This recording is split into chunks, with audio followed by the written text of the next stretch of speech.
My name is Mona Skolny, and this is another video in my series showcasing early Staffordshire pottery figures, all made between 1780 and 1840. Today we'll look at very special rare figures of pugilists, but to put their tale into context, bear with me as I outline the story of early boxing, and I trust the wait will be worthwhile.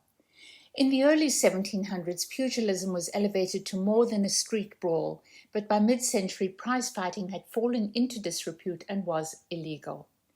In the 1780s, the boxers Richard Humphreys on the right and Daniel Mendoza on the left attracted royal attention and launched boxing's golden era. Mendoza was the smaller man, but his scientific approach transformed the sport. He was Jewish and he'd learned to use his fists fighting prejudice. Having emerged victorious from a brutal 118-round fight in 1784, he attracted the eye of the trend-setting Prince of Wales. Humphreys, a genteel man and the golden boy of his day, was the crowd favourite. The men fought 3 times.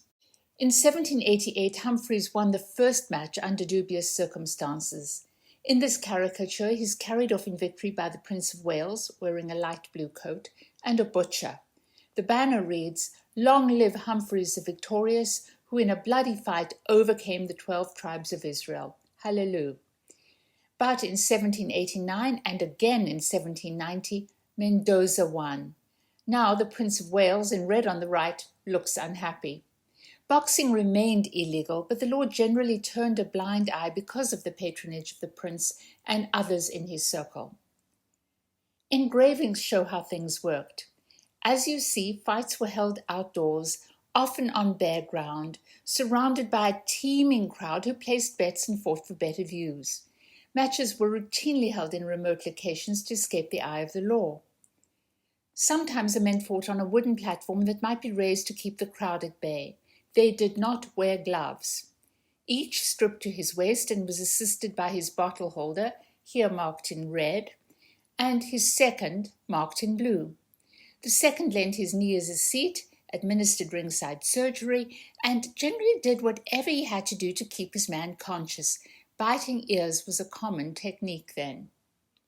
Rounds were unlimited in number, and they were untimed. Each lasted until a man went down. He then had 30 seconds to get up or he was counted out.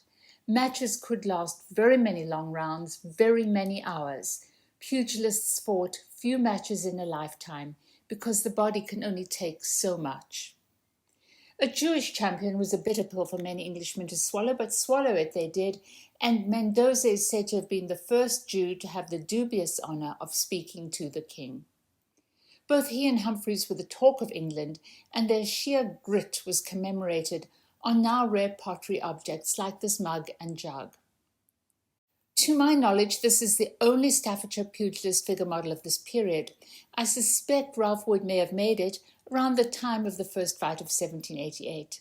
I don't think it portrays Mendoza, but I do see some likeness to Humphrey's babyface features.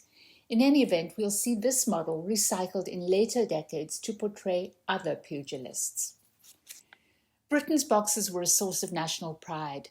Boxing was believed to be a manly antidote to the influence of foreign effeminacy.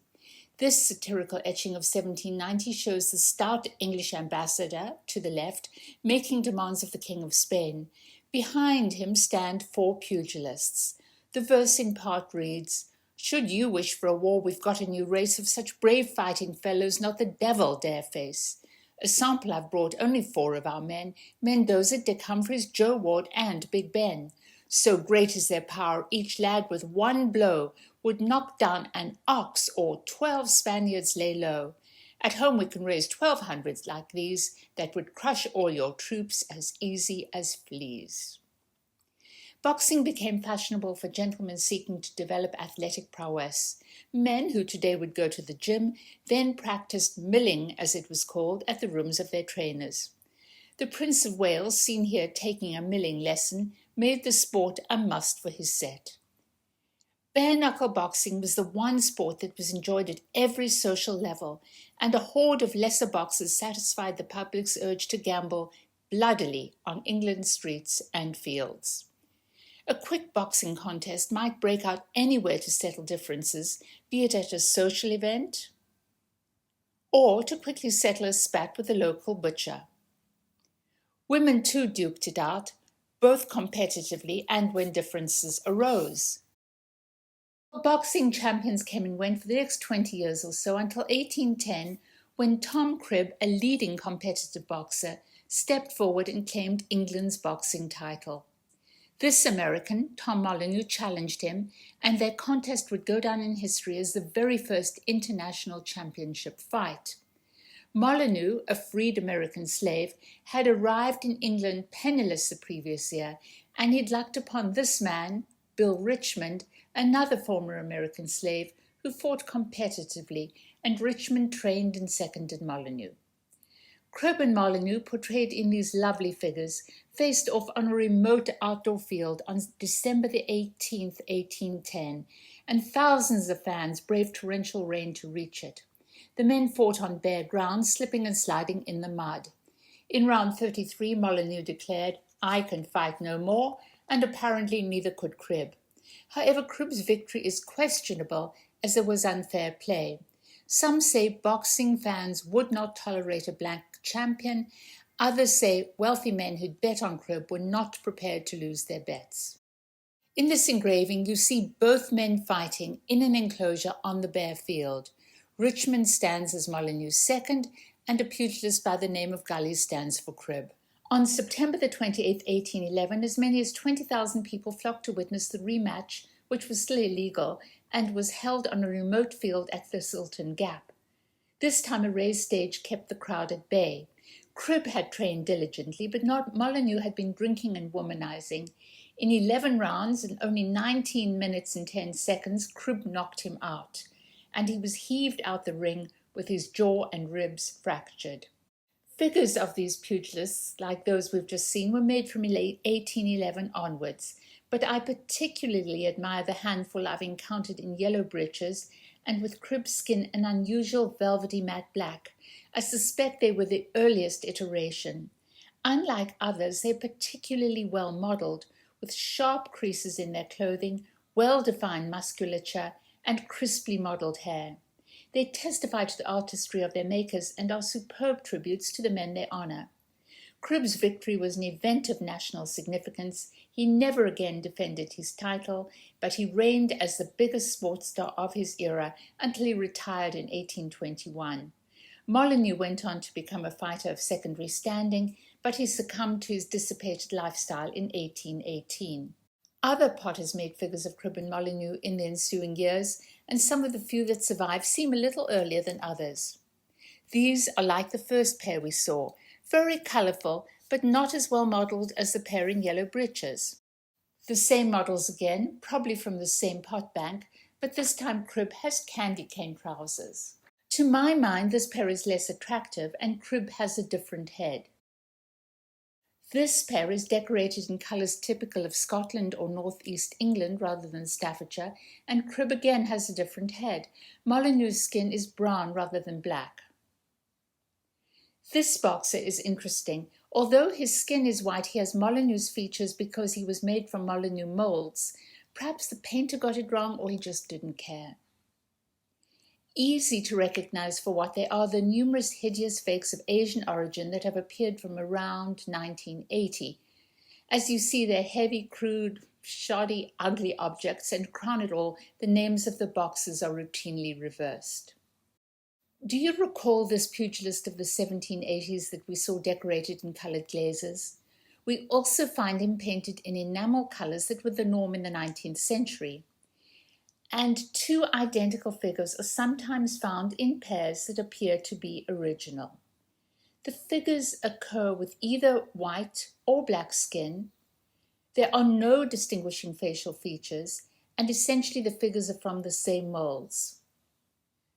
Perhaps here one was intended as Cribb and the other as Molyneux, or perhaps the black man is intended as Richmond and the other as one of his opponents. As with so many things we'll never know, so to the owner goes the naming privilege. The only other Cribb-Molyneux figure pairing I'm aware of is this tiny gem. At least I think it's Cribb and Molyneux. Here you see it alongside a 9-inch figure of Cribb. To bid farewell to these gentlemen, enjoy this jug celebrating their epic battles. The verse on the other side captures the ethos of the moment. Since boxing is a manly game and Britain's recreation, by boxing we will raise our fame above any other nation. The sons of France their pistols use, pop, pop, and they have done. But Britons with their hands will bruise and scorn a way to run. Cribb retired in 1821, and in 1823 his protege Thomas Spring, who was born Thomas Winter, became the next celebrated champion. On January the 7th, 1824, Spring took on the Irish champion Jack Langan. By now, boxing had not had a great prize fight for over a decade, and the sport needed excitement. They met on the Worcester Racecourse. The crowd was estimated at 50,000. The grandstand had been expanded and twice portions collapsed, pitching thousands to the ground. To get a peep, some perched on high in ship's rigging in the nearby river. We also see this fight depicted in this enormous plaque measuring a whopping 16 inches across. I enjoy the crowd scene. We see, of course, gentlemen in hats, a soldier on the far left, a sailor in the middle, and a black man on the far right, a lovely peep into the past. Spring's advantage in height and weight led him to victory in 77 rounds. On June 8, 1824, the men met for a historic rematch, this time on a raised stage. This exceptionally rare group, made and marked by the potter John Walton, commemorates one or other of their battles. Each man's name is to his side. Spring, on the right, at 5 feet 11, was actually the taller and heavier man. Langan, the challenger, is on the left. And the mark of the potter John Walton is on the back. This little gem is in original unrestored condition. It has been treasured for 2 centuries, and miraculously, even those vulnerable raised arms have suffered no damage. I'm truly privileged to photograph it, and frankly, I can look at it forever. Well, after 76 rounds and an hour and 49 minutes, Spring was the winner. Both battered men were put to bed to recuperate. Spring retired, for his hands could not withstand further pounding. The last Spring-Langan fight marked the end of the glory days of bare-knuckle boxing. The sport now had problems. Contests were rigged, ruffians broke up fights when their wages were losing, and moralists condemned boxing for brutalizing the nation. Boxing only became a more regulated sport in later decades. To my knowledge, there are no other models of Spring and Langan, but we find the men commemorated also on the sweet pair of little plaques, around 7 inches tall, and on useful objects such as loving cups and jugs.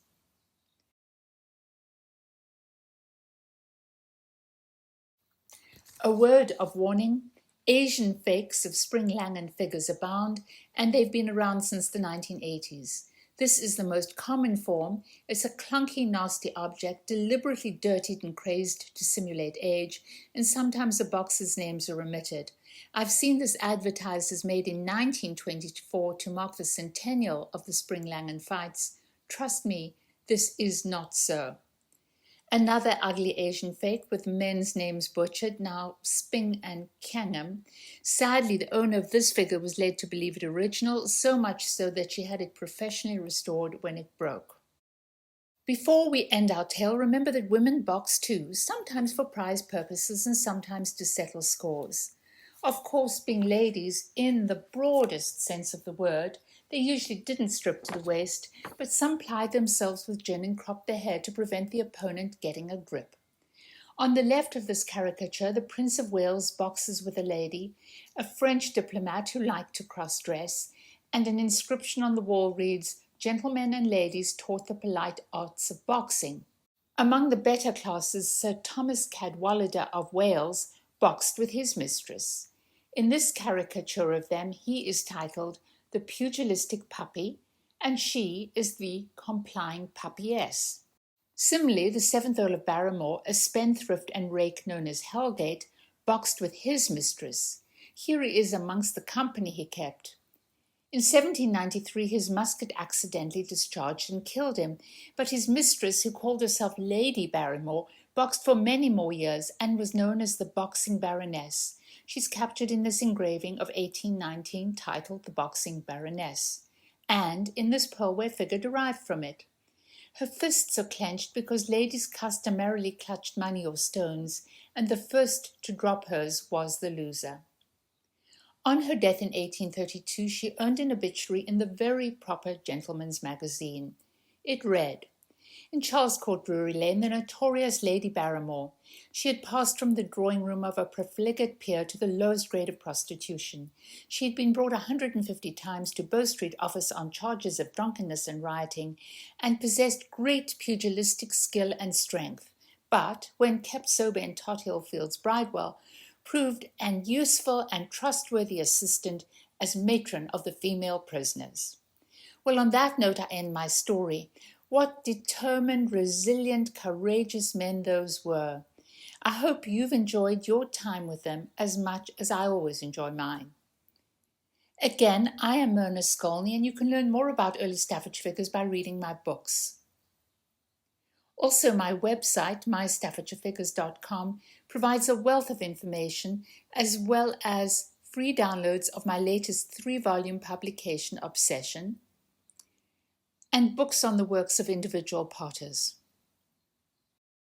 My help is always free, so if you have questions, email me. I thank all the individuals and institutions whose images have made this video possible, and I thank you for watching.